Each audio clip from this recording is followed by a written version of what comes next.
Morning everyone, my name is Chris Petts, the course director here at the Northumberland Golf Club. I'm with Tom Mackenzie of Mackenzie and Ebert, golf course architects, who are our advisors here.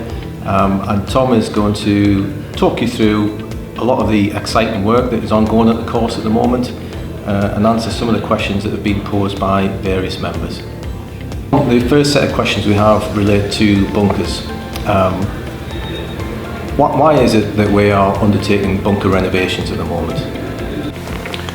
Of all of the features on a golf course, the bunkers are probably the one, well, they certainly are the ones that change the most.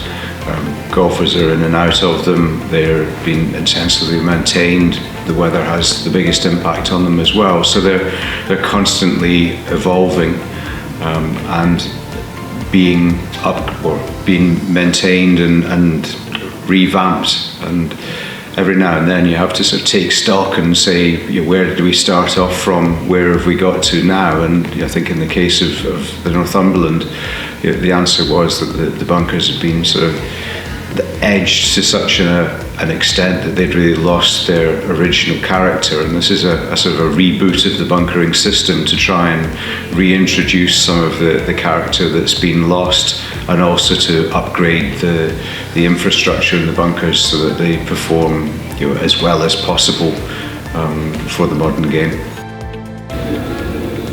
And what style of bunker are we trying to achieve ultimately? In my previous point, I mentioned the great heritage that the club has, and that's not just because it's old, but because of the great link that it has with Harry Colt, who's one of the finest golf course architects ever. And a lot of that character that he originally incorporated has been lost, so what we're trying to do is not particularly restore, but try and recreate some of the lost character in the bunkers and features around the course.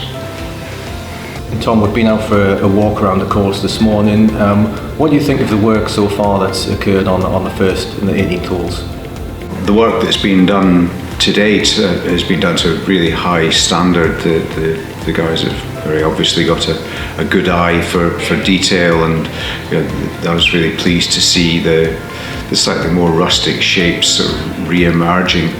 They're really in quite sort of strong contrast to the smooth, sort of edged out, simple shapes that the older bunkers have. You could talk the viewers through the general style and what it is we're trying to achieve. So the theory or the concept with using the turf cube edges is to try and form a more resilient edge, because the majority of contamination that plagues bunkers, that washes silt down into the base, that causes the puddles that we all hate as golfers, comes from the edges disintegrating and crumbling, whether it's from golf balls hitting it or golf clubs hitting it, or from the bunkers being edged. So the idea with the grass cube faces is to try and have a strong, more grass dominated edge to give the bunkers as long a shelf life as possible. It is very definitely a departure from the look that you have got used to recently, but it's much more in keeping with the style of bunkers 100 years ago. The first stage of a program which will roll through all of the bunkers on the course to try and give them sort of a united character. They won't all be the same, obviously, but there wants to be a consistent theme in how the bunkers look from the first right the way through to the 18th, and I think that's something that hasn't really been the case for quite a few years now. Moving on to the non-bunker work, if you like, we'll shortly be revising all the mowing lines around the greens. Is it worth, Tom, just kind of, for the viewers' benefit, summarising why it is we're doing that? The ground game, or being able to play shots along the ground, is absolutely fundamental to what makes British golf distinctive over American golf, for instance.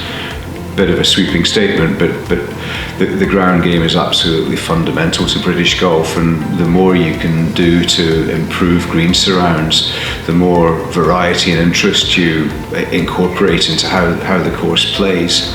And the great advantage to that approach is that the less confident players are much happier having the option of playing the ball along the ground, whether it's with a putter or a 5-iron or a rescue club, and the elite players feel much less comfortable because they're sort of trained nowadays to be playing the same shots and practicing the same shots over and over and over again in a sort of metronome fashion, and suddenly they get onto tight turf around the greens and they've got to choose what type of shot they're going to hit, and they're asked questions and doubt comes into their mind rather than just resorting to the same shot every single time. And that's the approach that you see so often when you watch on Sky at the weekend. They play the same shot all the time around the green. So it's about being more forgiving for the less confident players, testing the better players more, which is really what we're trying to do in every aspect of golf course architecture. And finally, moving on to the woodland management, why is it we're thinning trees at the moment, and in particular looking at removing some trees on 18? With trees on a golf course, if you think about how many courses there are up and down the British Isles, there must have been millions of trees planted by very well-meaning members, and it's an extraordinary achievement what they've done in terms of tree planting. The sad thing about that, though, is that clubs are much better at planting trees than they are at managing them. And what we see time and time again, and the Northumberland's no different, is that the trees that were planted by very well-meaning people aren't really bearing fruit because the trees become so closely packed that you're not ending up with really good mature specimen. Another sort of criticism of the tree planting that was done originally is that very often people didn't anticipate how big trees were going to get over time, and I think the 18th hole here is a classic example of that, where once the trees are fully grown, there won't be a gap in front of the tees and everybody will be forced to play over it. And I don't really believe that was the intention of the people that planted the trees originally. So sometimes you have to make difficult decisions in the best interests of the trees and how the course plays overall. And that involves removing trees, which look, nobody enjoys doing that, and I'm a qualified or a graduate landscape architect, and I love trees, but I don't love the wrong trees in the wrong place. I have a way of explaining it, and I call it the reverse test. And if you imagine that there were no trees in front or on either side in front of the 18th tees, and someone said, I'm going to donate, it was fantasy obviously, but I'm going to donate 12 enormous oak trees, and I came and presented to the members and said, I'm going to plant them where the trees are now in the 18th, you would just say I was a complete lunatic. It wouldn't make any sense at all. And I think that's why, that's the hub of the argument of why the trees have to be removed, because they don't make any sense and they're in the wrong place. Tom, that's fantastic. Hopefully the viewers and listeners found that really interesting. It'd be great to have you back later on the summer when the work's completed, and maybe provide a further update which we can again share with members.